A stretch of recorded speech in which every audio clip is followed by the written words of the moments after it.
Hello everyone, welcome back to Syntax Snickers. So today we are going to learn conditional statements in a little bit details.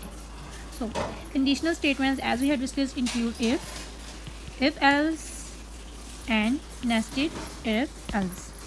So first of all, let's discuss what is if.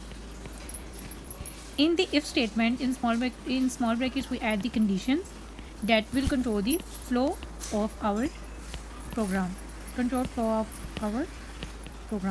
So basically, for instance, we have a print statement here that will print something, and then we have a print statement that will print something here.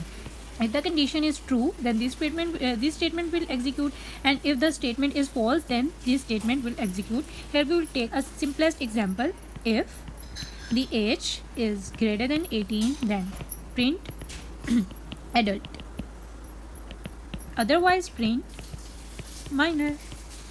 So what's happened? Let's say that the user entered his age 15. Is 15 greater than 18? No, the condition gets false here. So this statement will not execute, and this statement will execute, and it will print in console that minor. Okay, but let's say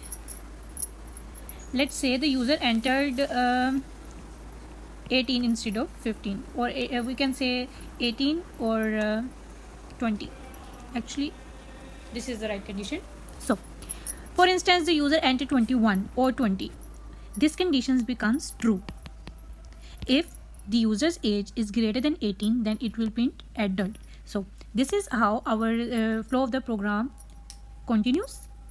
This is the statement that will execute when the condition is true, and this is the statement that will execute when the condition is false. So that was a very basic example. We will learn more about that later.